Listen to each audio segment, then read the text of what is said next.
There's the story that people tell, and then there's the truth that really matters.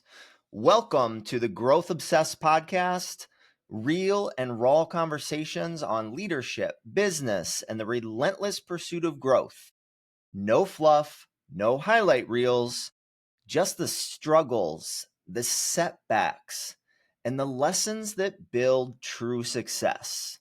I'm Ben Lang, and I sit down with the most driven entrepreneurs and leaders to uncover what really shapes them, the pain, the resilience, and the breakthroughs.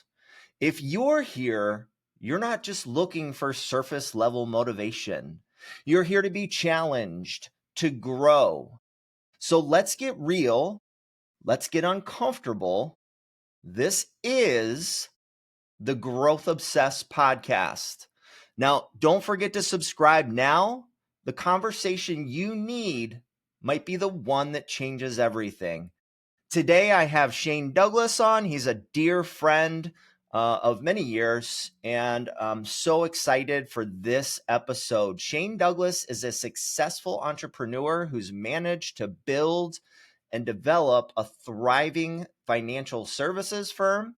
Along with that, he's been instrumental in the development and growth of a construction company that is seeing incredible growth month over month.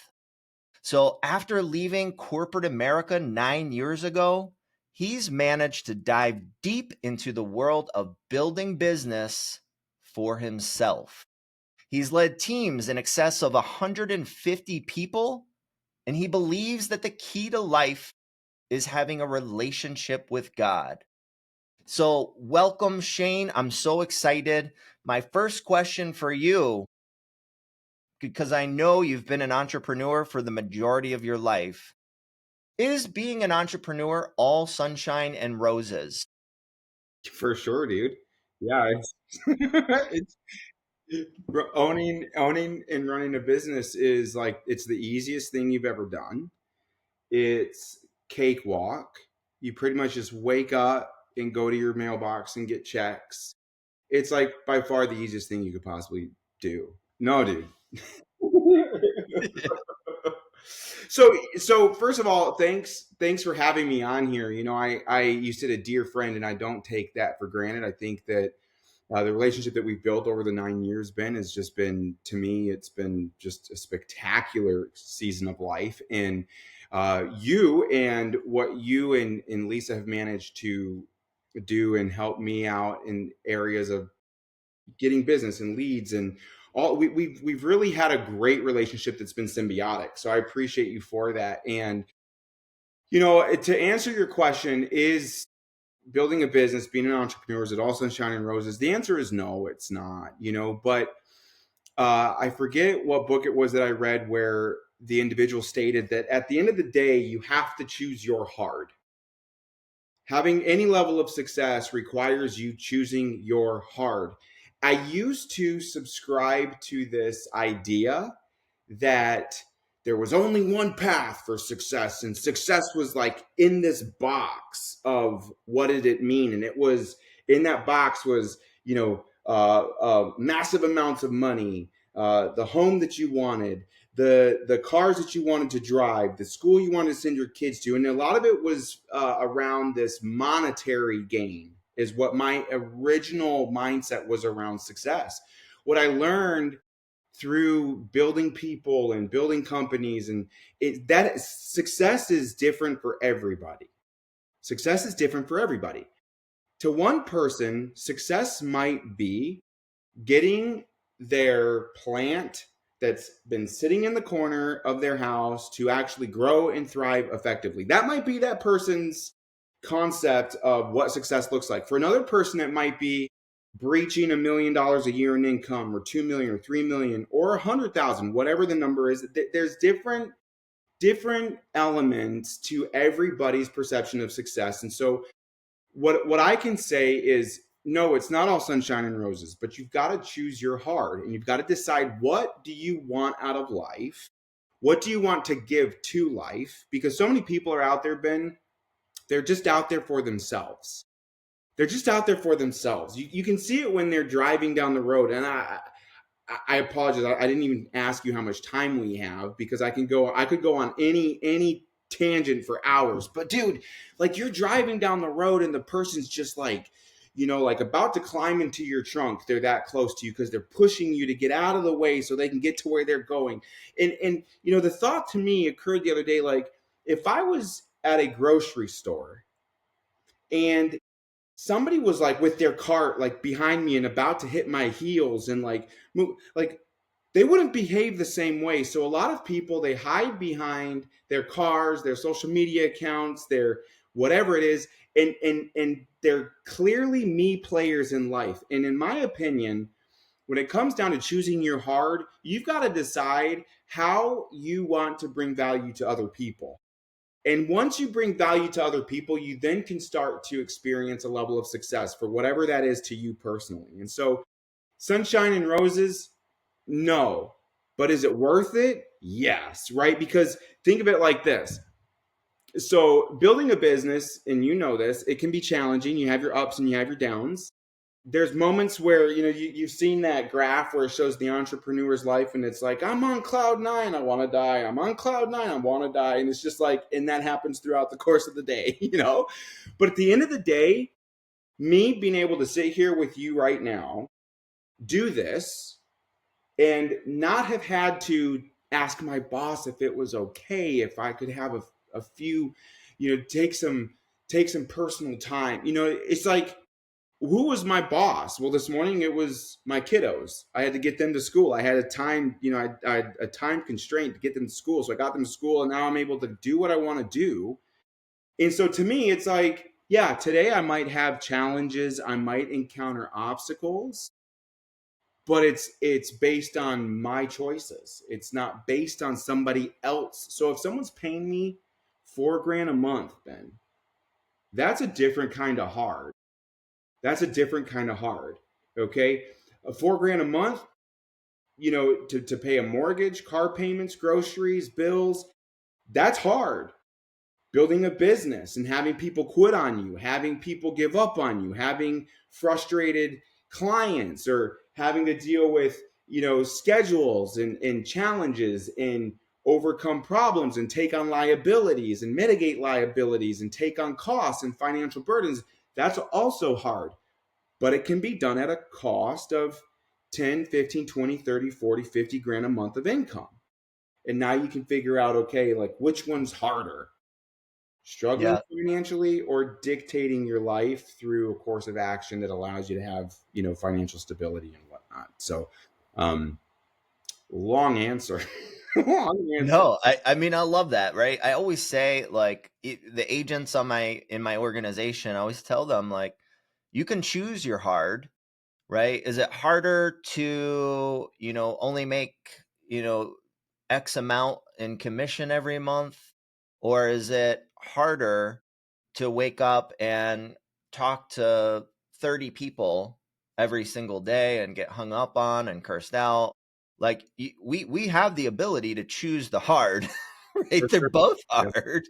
Would you rather be broke, or would you rather do all of the uncomfortable things that no one else wants to do? Because the reality of the situation is, and you can attest to this because you've been an entrepreneur for so long. In reality, you and myself and a lot of entrepreneurs wake up every single day unemployed. That's the reality. We're unemployed. We have to, find our next boss, per se, right?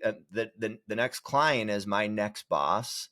And that can be, what would you say? Because you have the construction company, so you have multiple bosses or clients at one time.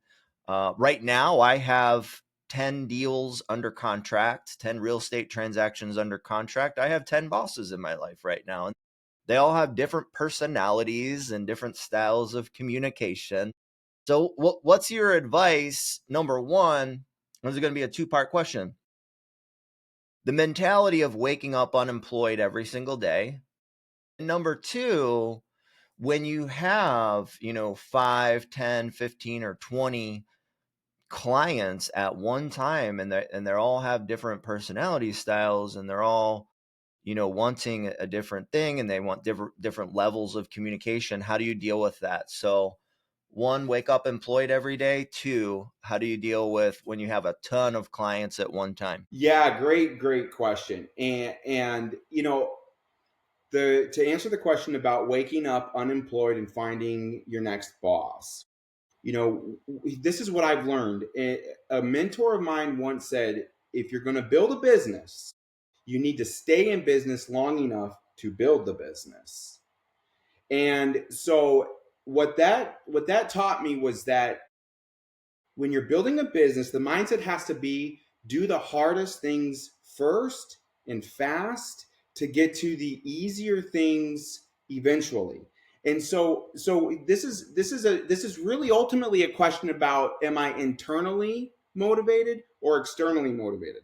And that's a big issue, because a lot of people, they are externally motivated. Their boss tells them when to be at the office. Their bills tell them when to get paid.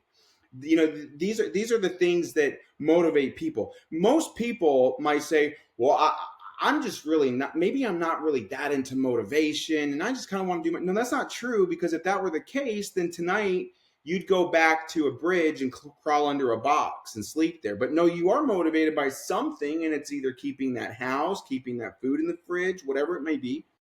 So the ultimate question is what motivates me internally? And I'm going to give you a great example of this mindset of waking up every day with a boss, or not with a boss, but trying to find. I do wake up every day with a boss. She is a boss. No, but I mean, like, I mean, waking up every day unemployed and pursuing employment, like you said, as an entrepreneur, that means go find a client, is what it means. Go get the sale, go get the close, go do what you got to do to bring in the money. The other day, my daughter, my eldest, we've been struggling so hard to get her to understand and comprehend the importance of being out of bed and ready for school and downstairs by a specific time so that the family can function effectively. And dude, it's like she'll stroll downstairs when we're supposed to be walking out the door, and she's just like, "What's up?" And she's 8, okay? So it's like, it's not like a teenager that you're like struggling with all. It's like she's 8. So the other day I did this little experiment with her, and I was like, "Hey babe, what would you, if you could have anything for breakfast? Anything for breakfast, what would it be?" She's like, "Oh, daddy, pancakes with chocolate chips, lots of chocolate chips." I'm like, "A lot of chocolate chips? Are you talking like 3 chocolate chips per pancake? Or are you talking like 10? She's like, 10, daddy, 10. I'm like, wow. So if you had a plate of pancakes with chocolate chips, what time do you think you would want to have that? She was like, early, first thing in the morning. I'm like, okay. Well, you do understand that the time that you need to be downstairs doesn't give you the opportunity for the pancakes and chocolate chips, because there's not enough time. I said, so what if you were downstairs by 7:30, ready to go, teeth brushed, hair combed, clothes on, socks on, and you were downstairs ready to go, do you think you'd have time for chocolate chips and pancakes? She goes, oh yeah. Oh yeah. I'm like, well, that's interesting, because daddy would also then have time for chocolate chips and pancakes. Why? Because daddy would be able to get you taken care of and then go do what he needs to do before he leaves. So she's like, you can just see the wheels spinning. And I was like, you want chocolate chips and pancakes tomorrow? She's like, yeah. I'm like, great. Come get daddy when you wake up. Dude, that chick was up at like 6:45, no alarm, nothing. She was like, I want these chocolate chips and pancakes. Now the chocolate chips, they're sugar-free, they're organic, like cocoa sourced from like the Himalayas, whatever. It's like decent. It's not like, hey, let's stuff this kid full of sugar in the morning. So I'm okay with those decisions. But here's what I learned and realized and have known about the human psychology is that you got to find what internally motivates you. See, the only reason we had external motivators. We had an alarm clock. We had 2 alarm clocks spin. We had multiple things that would happen in her room to help her get up and get on time. We would turn the light on. We'd get in there. We'd try yelling. We'd try screaming. We had all these different tactics, but it was the chocolate chips in the pancakes. And so going back to your first question, to put it, simply, what's my chocolate chips and pancakes look like today? Why am I going and getting after it? Because when that happens, for her, getting up early was the making 100 dials. Do you understand? For her to get up early, that was making the 100 dials. Okay. But what happened is when you become internally motivated because you want something bad enough and it's the right thing that truly does internally motivate you. I could go on I'm a not rabbit trail on that one, but when that happens and those two things align, now the hard stuff becomes simple and easier, because now you have this goal. Now you have this goal that drives you. And so for a lot of people, the challenge is they never break through to find exactly what is it that is going to give me that internal drive. I'm glad you brought that up. I think the issue for a lot of people is that they haven't taken enough time to do the self-exploration to even find out what that really is, right? So they got their vision board and they got the car and the house and the vacations on their vision board, and it's right there, and maybe they have like a picture of their children or their spouse on their desk, and it's like they call and someone's really mean to them and they curse them out, they hang up on them, and that the house, the car, it's just like not enough to keep going. So like, how do you find that internal, like, deep rooted, why, like, what's gonna keep, like, what are some exercises that people could do to get to the deep, deep, deep? Yeah. So, and we didn't even answer your second question from the previous one, so we'll come back to that. But the problem with a lot of the dream boards and goals is that they're so far out there that most people's minds can't actually wrap around achieving it. Okay, so for example, I want to make $1 million, but I haven't made 100 grand yet. That's a problem. So on my dream board, I've got $1 million, a stack of money, $1 million. I want that $1.7 million home, but I live in a $240,000 home, and I'm not even financially where I need to be to get. So it's too far separated from what can actually be achieved. I think goals should stretch us, but be achievable. So to me, that's a big difference. So for most people, their dream board's actually a nightmare board, because it reminds them of the things they'll never have, because they are unwilling to do what it takes to achieve those things long enough, because they do get discouraged the moment they get hung up on or cursed out on the phone or something goes awry.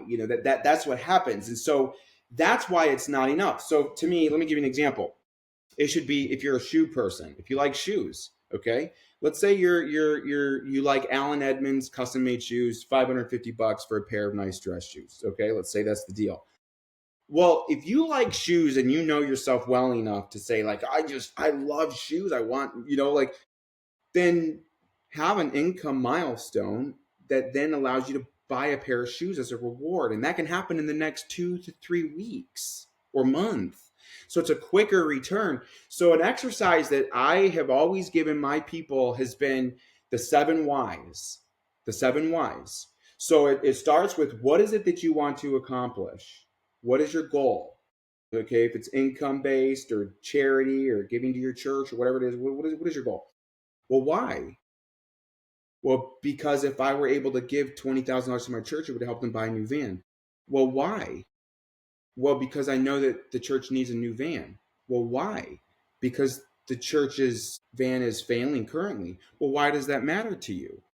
Well, because I'd love to be able to be a resource for someone. Well, why? And you dive, and you ask why, like a little kid. Well, why? Because eventually someone's going to find out it's not about the house. It's not about the car. It's not about those things. It's about feeling a sense of value and worth by providing value to people.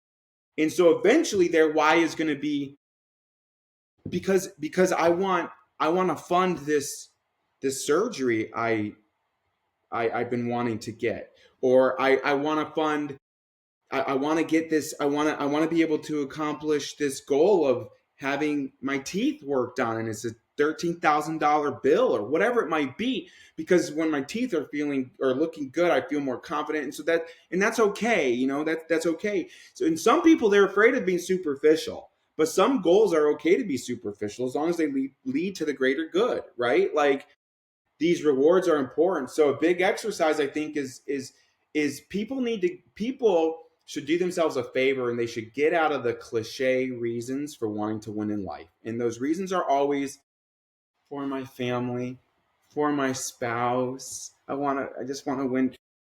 I'm sorry, Mother Teresa, but you're probably not Mother Teresa. Like, what's the real reason you want to win? Like, if I had 10 grand today, what would you be willing to do in an effort for me to give it to you? Now, we got to be careful, because some people, they're so driven that they will crush those around them to get what they want. And that's not the place to be. That's not successful. I got $60 million in the bank and I annihilated every relationship I ever had. Not success, right? So the exercise of asking, what is it that really you really want? And I honestly, I hate this phrase because I've heard it so many times, but it is accurate. It's the why that makes you cry. I don't know why I don't like that, but to me it's the goal that makes you thrive. It's the thing that makes you get after it. And so when you can narrow down what exactly it is that you want, and it's obtainable but stretches you. So let's say your income's at 75,000. Well, on your dream board, it should be an income of 100,000 or 150,000. Now, some people might be like, no, no, no, don't think so small. Well, at first, for most people, they've got to start smaller and then expand. Because once you see the results, then you start getting emotionally connected to the results and not the activity. So to give you my final thought on that, the biggest problem and the biggest exercise that people miss out on is the emotional connectivity to what it is that they want to achieve. Everybody, Ben, thinks about, I'd love to have that six pack, or I'd love to have that body. I'd love to be in that shape. I'd love to be in that, you know, that physique state in my life. I'd love to have that. But they don't even drive to the gym where they own a gym membership, right? And so, to me, if you can become emotionally connected to the goal, then what it takes to get there becomes far less challenging. Far less challenging. So the exercise ultimately is, you ever had that feeling, dude, where you're like, you wanted something so bad that almost every time you thought about that something, like maybe it was marrying your wife, right? Like you were just so excited about that day and that moment that you were like, it couldn't get here fast enough. Like it couldn't get here fast enough. And that's because that's something that internally motivated you to be a better man, to whatever it is. It internally motivated you. So until people discover what it is that's going to get them up tomorrow and put shivers on their body, they're always going to be struggling, and they're always going to be faced with that phone call, getting cursed out, being discouraged, and now being down in the dumps. So that was the second point. What was the second question that you had asked previously? Do you I don't even remember, but I do want to touch on I do want to touch on um so you talked about 7 levels deep, which I think can be incredibly powerful in a lot of different ways. I've been in sales and persuasion for majority of my life, and I think even when you're selling or you're trying to close, um, and you take someone through the exercise of, well, this is what you want. Okay, like what would that do for you? How would that change your life? How would that make you feel once you have the outcome?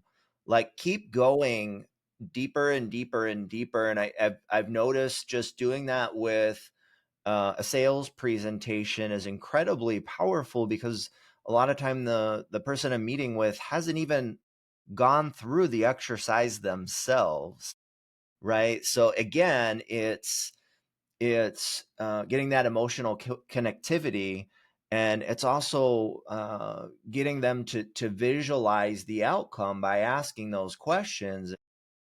And when people can visualize the outcome, and then they automatically kind of get connected.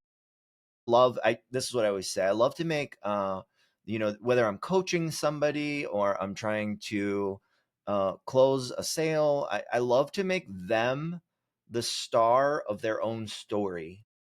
Love to make them like the movie star of their own story, because I think in today's society, like we don't get that opportunity very often. Like people just don't care as much, right?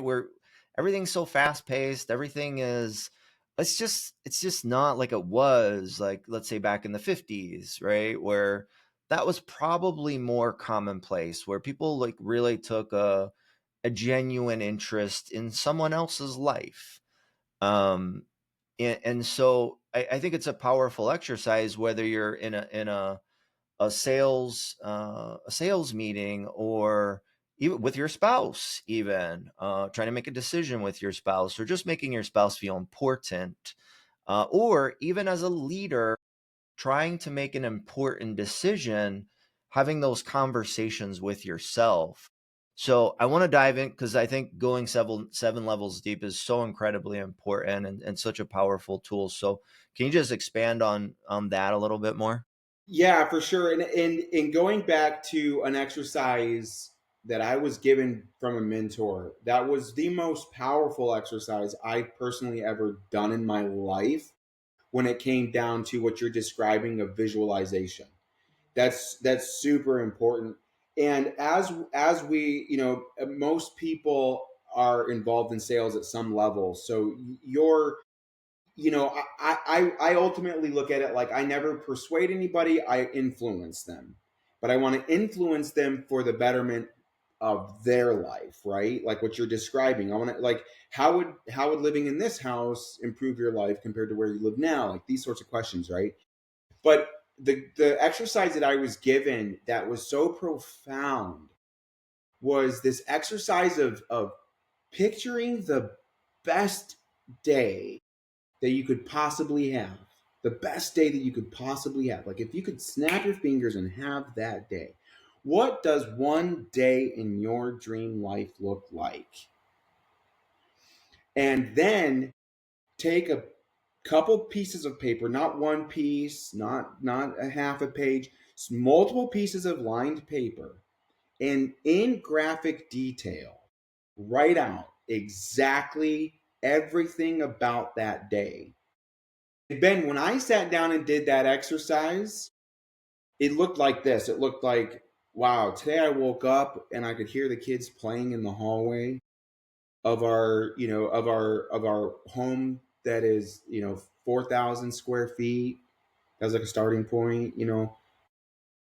And yeah, I could smell the aroma of the fireplace and the coffee, and I went into graphic detail about this, and the kids were playing in the hallway, and they actually were what woke me up. And I put this like vivid graphic a day in the life of Shane when I've hit what I felt like was a massive goal. So like it's making me emotional right now thinking about it, because it wasn't but a year ago or so, Ben, that everything from those pages, I sat down. It wasn't all like exactly the same, but it was pretty much identical. I woke up, the kids were playing in the hallway. Melissa had made a cup of coffee for me. The fireplace was on in our living room. Okay. The cars that I thought we would never have were in the driveway. The bills were covered, giving to the church. And I just sat back and was in awe that, like, wow, like I'm in that moment and in that season. So I have to be grateful. I have to have gratitude. And so the the exercise of writing that down, and it's going to look different for everybody, obviously, what a day in their life looks like when they've hit a goal or they've achieved something. But like even your clients, right? If it was like, hey man, would you write me a paragraph of what a day in your life would look like once you were in that new home and how amazing that would be? I mean, if that client puts pen to paper, and I don't mean digital, I mean literal pen to paper, because there's been proven studies that when our hand is moving and we have that interaction, our brain is operating different than if we're doing this, right? When I'm fleshing out ideas, rarely is it digitally. Rarely. I've got my computer on 4 stacks of notebooks because I flesh out ideas with pen and paper. So can you imagine if the client was like, wow, well, I would pull into the driveway and I'd get to see the new, black framed windows, and I'd be walking in the foyer and I'd get to feel the new Calicut tile in the entryway. And oh my gosh, I'd get to go to the kitchen and it's my, micro shaker, Scandinavian cabinetry, or it's my, Victorian, whatever, you know what I mean? Like my Lafada cabinets or whatever, dude. And I mean, that person's light would just, and then, it's then about helping them achieve that goal, because that's what we want for them. This is way bigger than a commission or a paycheck or sell a home you don't have 10 deals right now, right? You understand that. You don't have 10 deals. You have 10 responsibilities right now. And you have 10 responsibilities to help people achieve a better lifestyle for their families. That's what that is, right? So it's 10 deals on your side of the fence, but on theirs, it's 10 responsibilities. And so it's like, it's really cool when we can start taking responsibility for our own lives, but also for the lives of those that we lead or those that we come in contact with, so that we can truly help influence people to have a better quality of life, to pursue the goals that they have. And so I know that's an awful lot, but man, it's you started this podcast introducing me, and here, and you mentioned that to me, my priority is a relationship with God. Okay. Like at the end of the day, dude, I don't know how anybody can truly have full peace, have full faith in what they can accomplish in life without a relationship with a higher power. And dude, I mean, I'm not trying to get woo-woo on you and all that, but at the end of the day, you hear it all the time. There's people that have tremendous financial success, but they're still trying to fill this gap and this void. Because until you're moving in your calling, what your calling is to influence people. And I feel, we could go into a whole different conversation there, but at the end of the day, dude, if I don't have God first in my life, and I'm not like perfect at this at all, Lord knows that, but it's like, I don't know how I'm okay with those dials and those challenges, to be honest. Like I'm probably needing to send my resume to multiple companies and try to get an hourly or salary job. Because if I don't have full faith that God, has only great things in store for me, then it makes it very tough. And I don't mean to be, I don't want this to be offensive in any way, shape, or form. But at the end of the day, it will boil down to, do you have a relationship with a higher power? And in my higher power is God. And if you don't, you'll get to your why, you'll achieve your why, you'll still wonder why you're not fully happy. You'll get to your next why, you'll still wonder why. Because true peace doesn't come from finances. That might relieve some burden. Money, why do I love to make money? I don't love money. I love to make money and give money. And why? Because it gives options. Money gives us options. I don't love money. It's not like I sit here and like, I'm screwed. I'm who was it? Not Donald Duck, but remember the DuckTales? the uncle that would swim in money or whatever. Anyway, it's not like that, but it's like, man, when I give money to the church, if it were 1,000 or 2,000, it would do more than $20. And it's not saying that there's anything wrong with 20 or 1,000 or whatever. It's not going there, but I guess just at the end of the day, dude, my heart posture is just to see people thrive and to help other people thrive.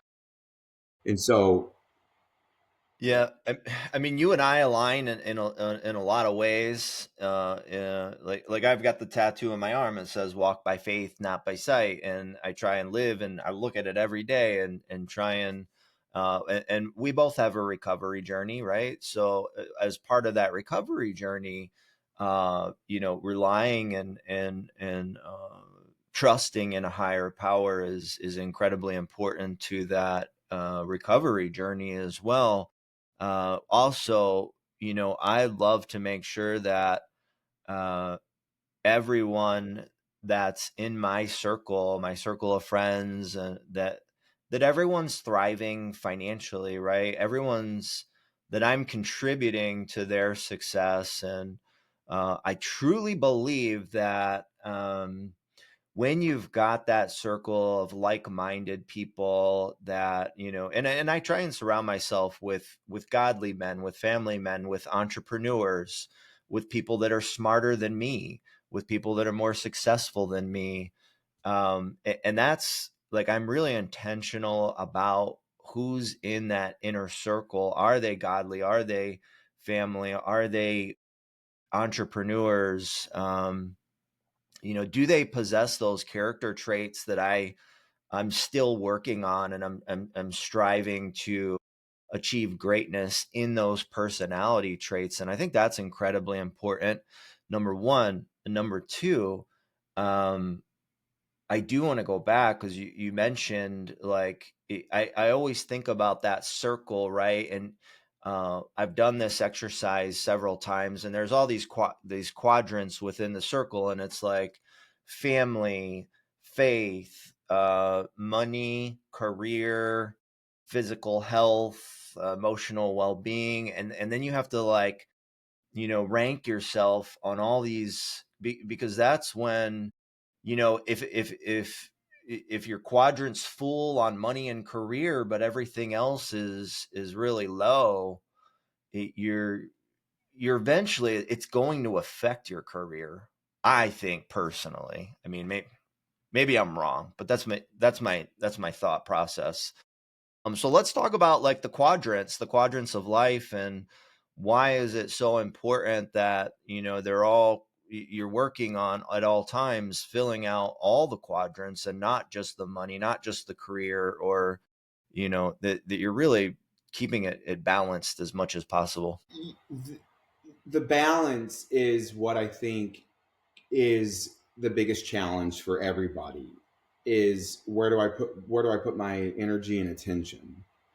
And I was having a conversation actually yesterday with uh, my business partner about this exact topic, because everybody only has a certain amount of bandwidth.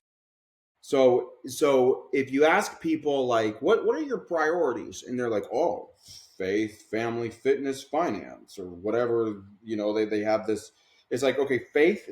Okay, so how much time in your day are you devoting to your faith? Okay, 2 hours. Well, then that's not numero uno, my friend.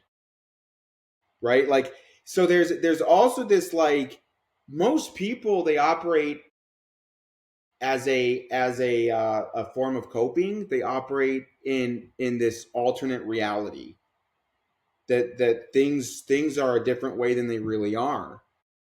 So let's, like, to go back real quick on a very simple concept. When we're talking about the quadrants, let's say somebody who's in a commission sales job is like, I want to make 100 grand, and I want to achieve blah blah blah blah blah, and they get discouraged from that phone call that doesn't go well. Or I made 10. I used to get agents that would call me all the time, Ben, in the financial space, like, I man, I haven't made any money this month. I'm like, okay, well, how many conversations did you have? They're like, well, I had a lot. Well, what's a lot? Well, I don't know the exact number. I'm like, well, there's your problem. You don't have the numbers to track to know exactly what you need to do to achieve what you want to achieve. So of course you made no money because you probably actually only had 4 or 5 conversations, and that's not going to lead to anything. So that individual, we'd be focusing on the quadrant of activity, right? Working on your activity. But the quad, when you're talking about the quadrants, man, it's like health, finances, faith, in all these different quadrants. And it's like, dude, I don't know. I mean, I don't know how many books, podcasts, audiobooks somebody can listen to that will ever change the brutal truth that you gotta get up and get going and do something. Just do something. If you don't feel as healthy as you should, then right now do 20 push-ups. Don't write about how you should do 20 push-ups. Get it down and do 20 push-ups. If right now you're struggling financially, go knock on the doors of your neighbors and ask them if, hey man, is there something I could do around your house? Is whatever it takes, but it's like I went through this, and I, going back to what you're saying about surrounding yourself and being around the right people and being around the right, you have to brainwash yourself, because so many of us have been taught so wrong, and we've been molded into thinking so incorrectly. And it's like, when you see a child and the way that the child thinks, everything is possible. We took our family on a trip to Florida. When we flew home, it was the first time my daughters had ever been on a plane. When we land and we're done, my daughter's going, oh, that was fun. And she goes, Daddy, when can we buy a plane? There was never this thought of like, how much is a plane? What's the fuel cost? Can you afford it? It was just, when can we buy a plane? And I was like, man, that is faith. That is faith, and so balance doesn't exist. It's got to be all in. I've never managed to truly find balance. I'm either on or off. I see so many people, dude, that are like, well, I really need to balance my family and my business. And no, there should be no balance. Your business should be 100% giving your family life a better life and giving you more time with your family. Your family should 100% be thriving because of the business that you're building. If you're on the struggle bus and you're trying to balance everything, like, no, what's a challenge to balance is too much business, or not enough people to manage the business you have. Those things you need to balance. But man, go all in. Every church, everywhere, pretty much has something going on every night of the week. If it's a faith issue, go there more. If it's a financial issue, work harder, make more calls. If it's a physical health issue, do some more activity, eat healthier. And I don't mean to sound crude or brash, but this is me, like, this is like the type of stuff I tell myself, because Ben, going back to the opening statement of like, is being an entrepreneur roses and sunshine? It's not. But when it comes down to seeking some form of balance, it's been the only thing that has allowed me to find some form of balance. Because even you right now, you could say, hey, you know what? At noon, I'm going to go grab lunch with my wife. We're going to do that. I don't have to tell anybody. And so, yeah, I feel really bad for people that feel like they're constantly struggling.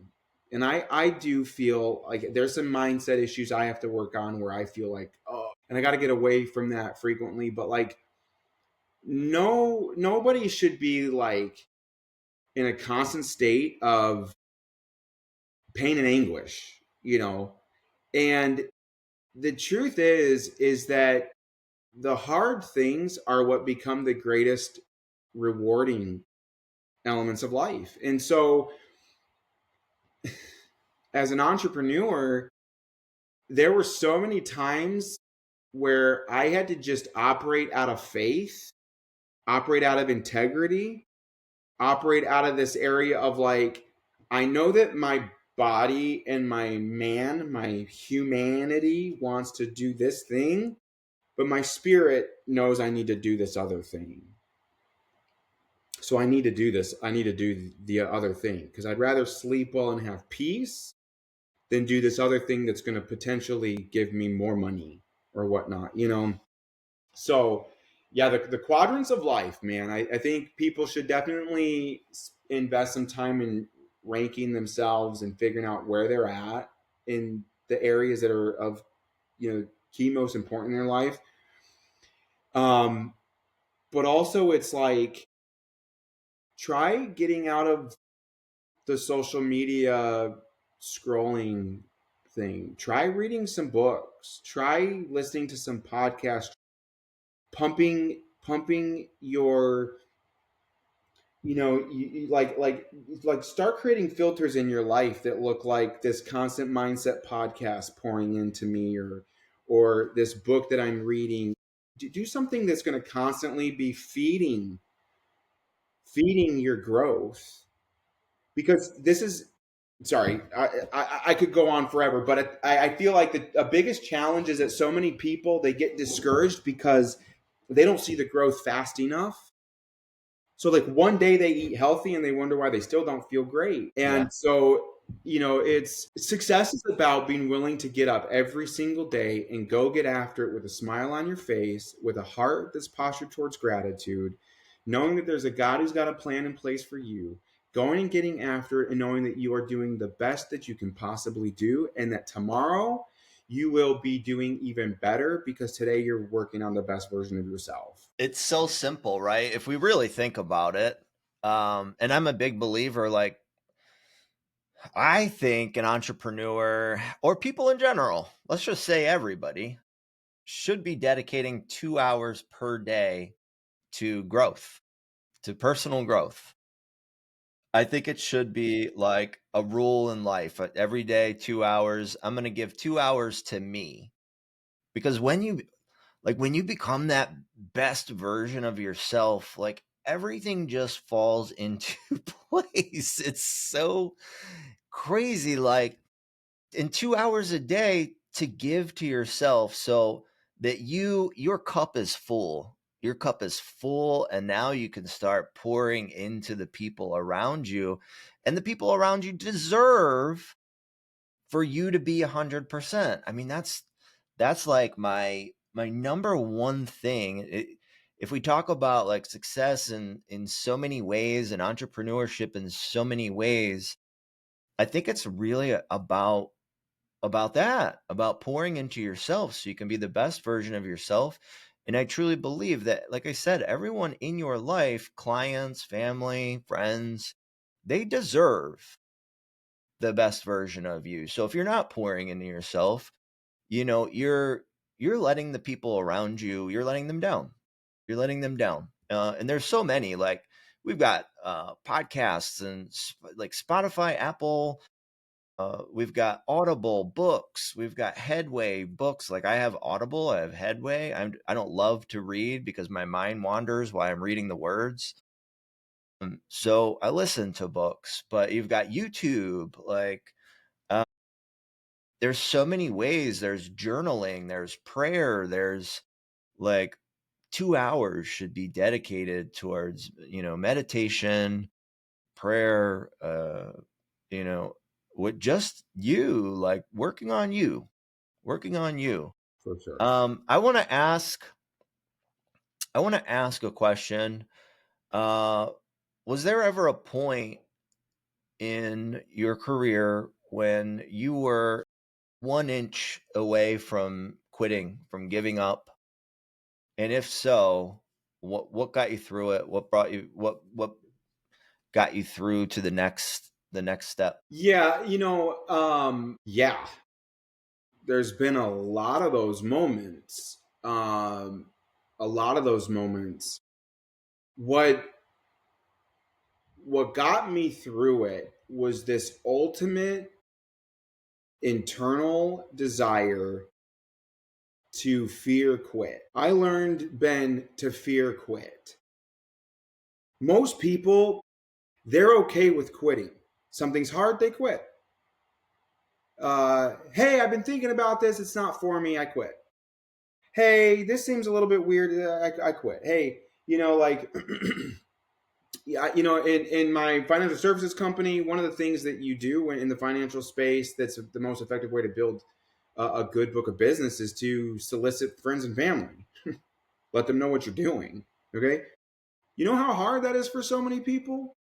So how hard it is for them to reach out to friends and family? That's a problem, dude. Like if it's hard to reach out to friends and family, you got the wrong friends and family. And in my experience, as I've hit these moments of like despair, I just realized that if I could surround myself with more and more and more and more examples of quitting, I could begin to have a disdain for it to the point where I could say, you may quit, I won't quit.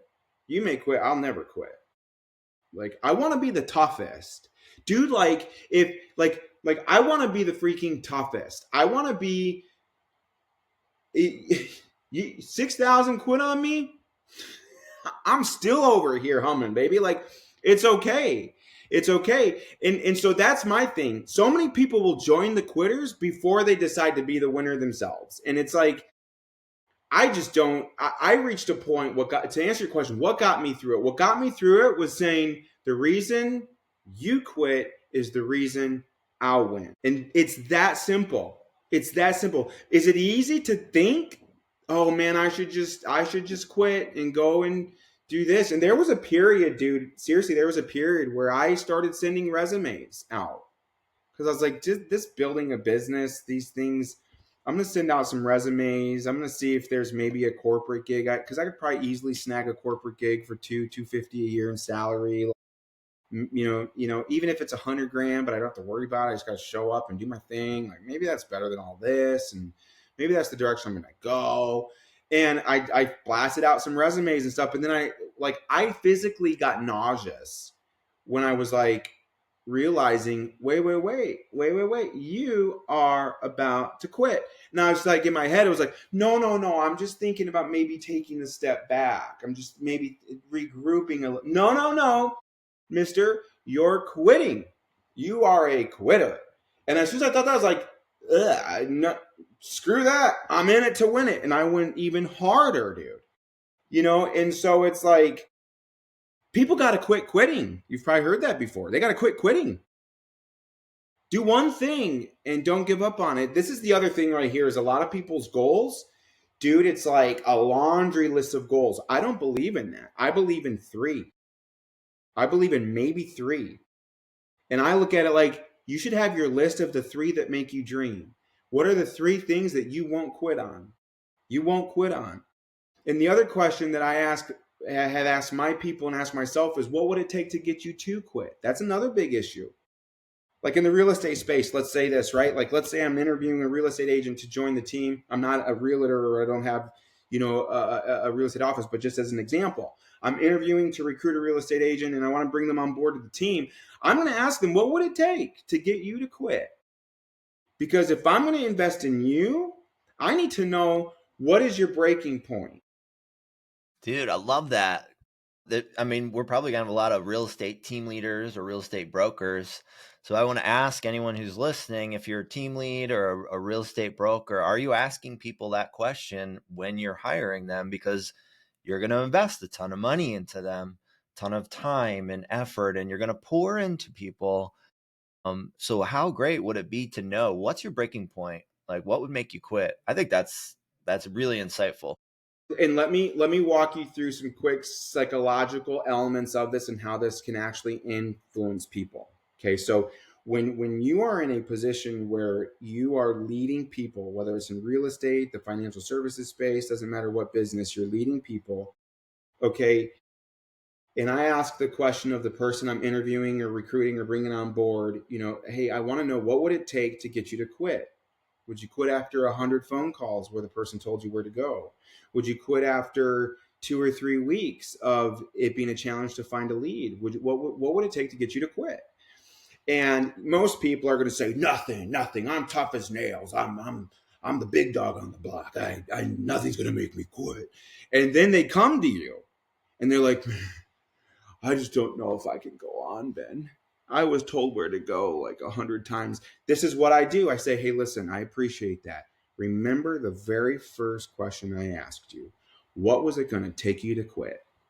Yeah, I remember that. Well, is this it? Is this it? Because in our conversation, this wasn't it. So one of two things is wrong here. Either A, you were not truthful about what it is that's going to make you quit. Or two, you're just having a rough moment and you're going to get over it because you're a winner. Love that. Right? Like, dude, it's just leverage, right? It's to help people, and that's how I treat myself. Like, Shane, what is it going to take you to quit today? I can't think of anything. So, but I had to answer that question, dude. I had to answer that question firmly because and when I answered that question, it was, well, what would it take to get me to quit? Maybe if I had like 100 people that I recruited that then quit on me. Oh no, that's not gonna make me quit. And I like went through this list of things like this is gonna make me. No, that's not gonna make me quit. What if a loved one passes away? No, that's not gonna make me quit. What is it? And eventually I got to a point where that list is pretty slim. Like I don't know how to quit. Even on those days where I want to quit, now there's at least this wall there, this barrier that says, you're thinking this way. The thinking's wrong. You're going to get over it. Suck it up. Move on. Just go. Like just go do your thing. And too many people, they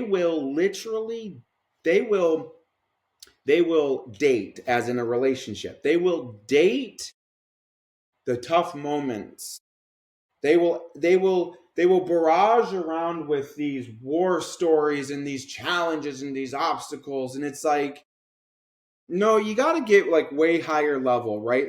So the eagle is a bird that flies the highest it possibly of any birds. And there's these other little birds, Ben, that nip at the eagle and annoy the eagle. The eagle, although with the sharpest talon, could slice those birds up, bite those birds, and fight those birds. It doesn't. It just goes higher to a point of where there's less oxygen. And then those little annoying birds, eagle doesn't care. I'm just going to do my thing and soar higher. But so many people spend so much time nipping at the little birds that are on them when it's like, dude, you're a doggone eagle. Like, just fly higher. So I literally ask myself stuff like this. How do great world leaders handle the burden? When I feel like my problems are heavy, Ben, Trump supporter or not a Trump supporter, I don't care what the listeners, either way is fine by me. But if you're the president of the United States, how in the world do you handle all the stuff you got to handle and sleep at night, dude? How do you do it? You got to be tough. If you're, you know what I'm saying? So I literally begin to put myself in these mindsets of other people. And then I begin to think, well, if they can do it, I can do it. Yeah, that's awesome advice. Really good advice. I love that. I think that's going to be powerful for a lot of people that are listening. I love the story about the eagle. I didn't actually know that.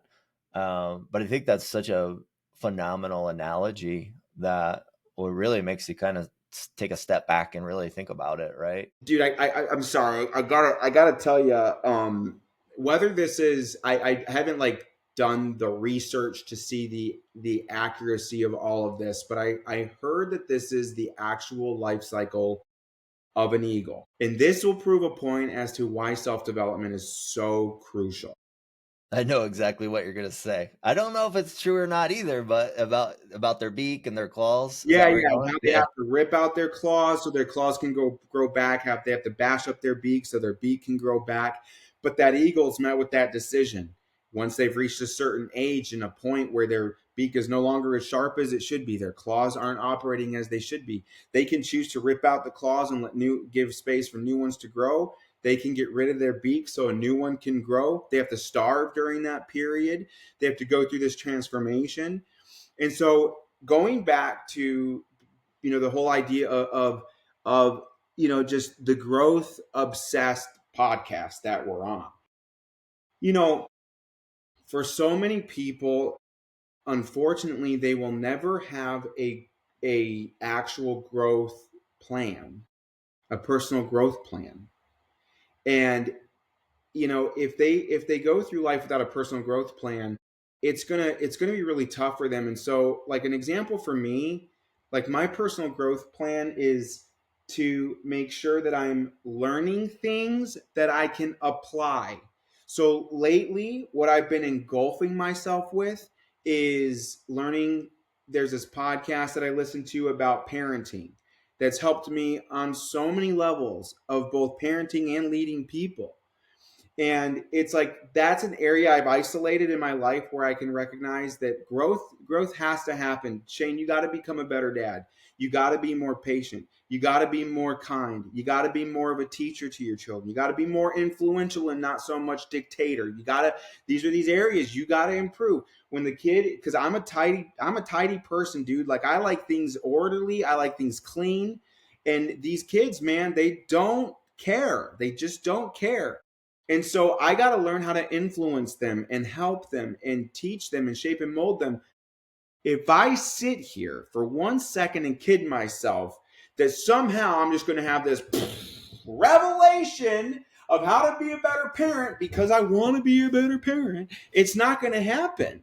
It's not going to happen. I have to engulf myself in content. I have to.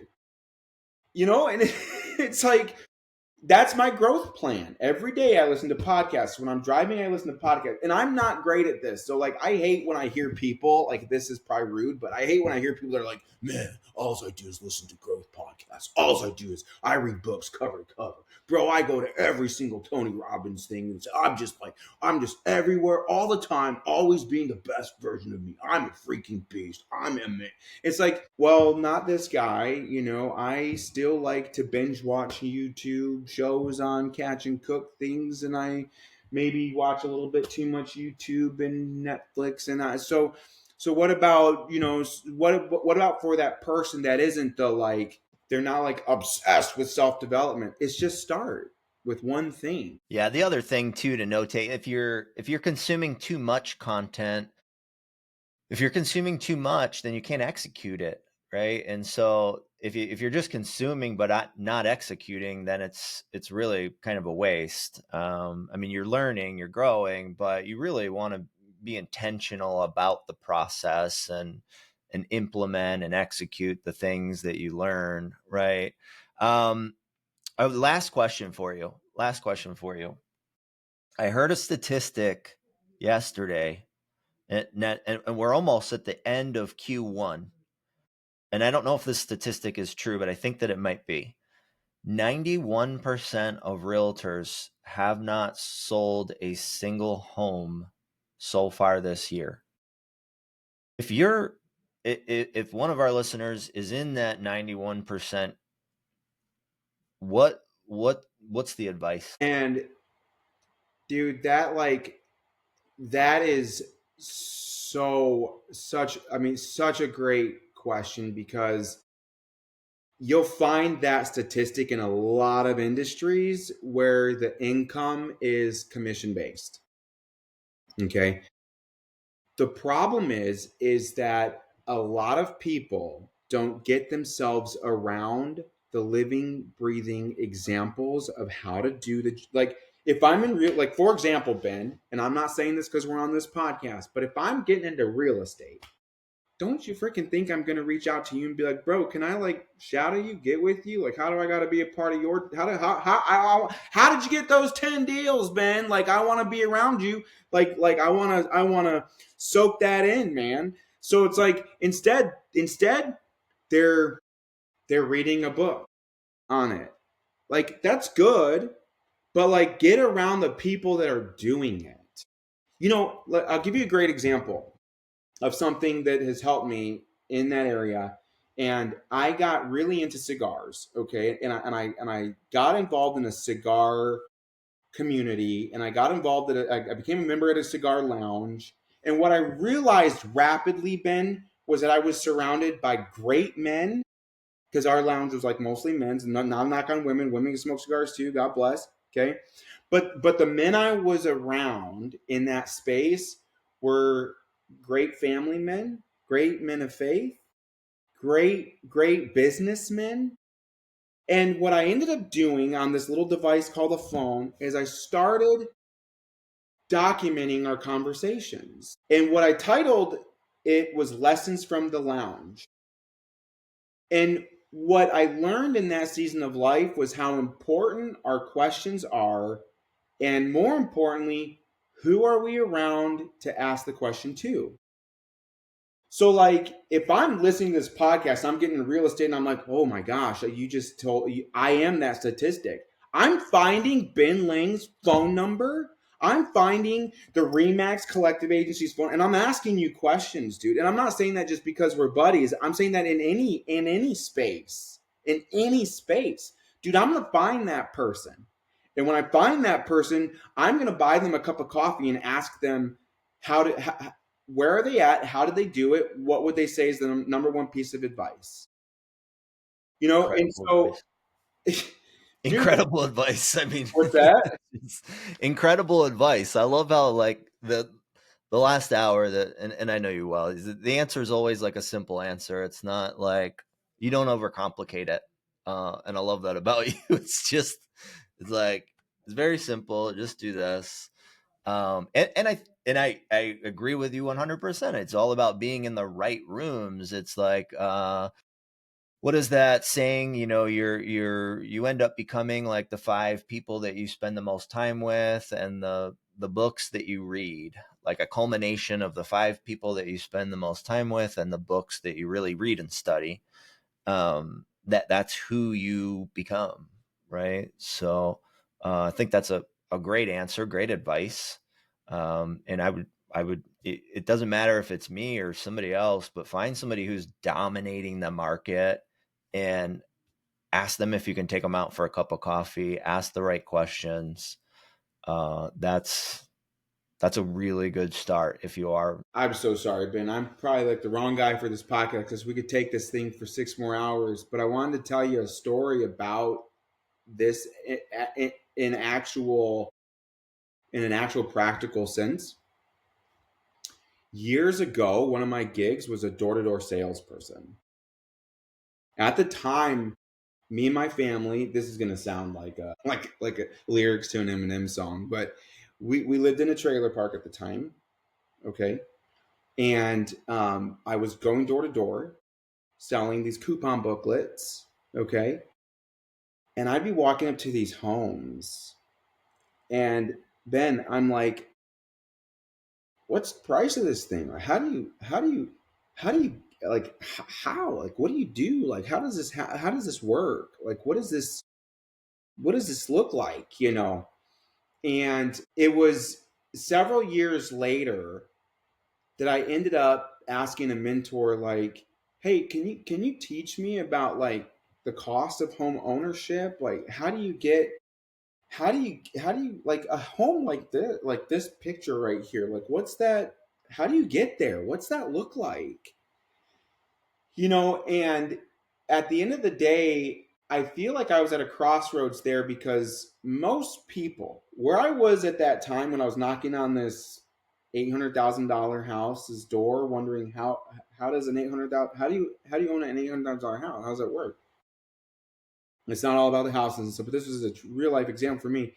I was at a point in my life, Ben, where I could have said what the 91% will say, which is must be nice, right?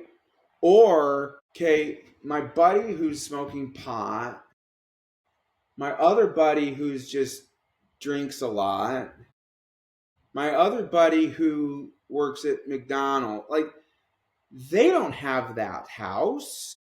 Maybe they're not where the answer's going to come from. So, what did I do? I go and sought out people in those areas and I asked them, literally, I was like, can I ask you a quick question? Like, I don't, and you've seen this on YouTube shorts, stuff like this too. But I'd be like, what do you do for work? Like, how did you get into that career path? I didn't go knocking on someone's door like you see on YouTube, like, hey man, sorry to bother you, just want to love your house. No, it was more nonchalant, right? Like if I was, in the grocery store parking lot and I saw this $1,000 Mercedes and I saw the guy getting in the car, I'd be like, hey man, just real quick, I love your car. I am just curious, what is it that you do for work? Like I love to understand how people have success. And believe it or not, most of those people are more than willing to share with you a little bit about themselves. So just from a practical experience, it's like people got to get out of the rat race.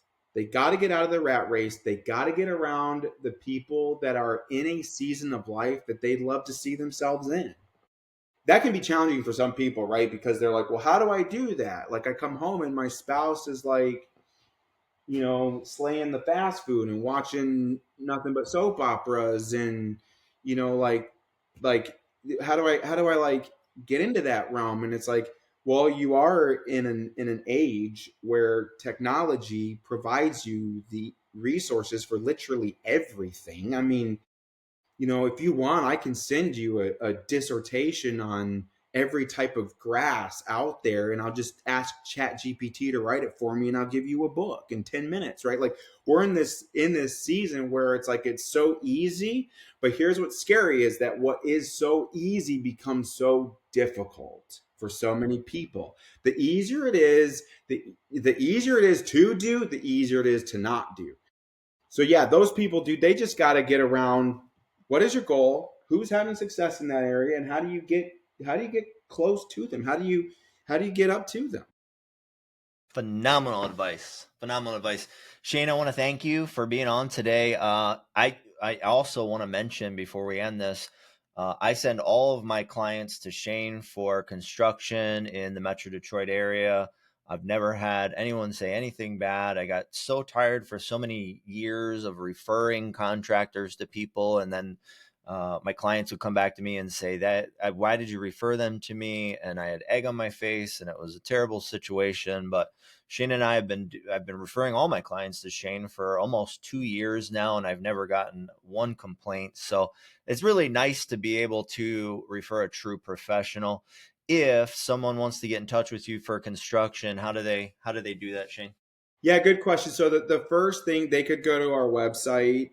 It's just, I know it's long, but it's just Trinity Landscape and Construction, and there's all kinds of information on there. That would be the most effective route. Even if they Google Trinity Construction Company, it should pop up. So Awesome.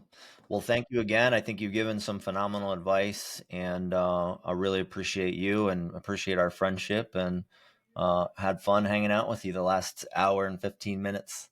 me too, dude. We could go for hours. So I appreciate it, Ben. Well, enjoy your day, dudes, and I appreciate you. Thanks, man. All right, see ya.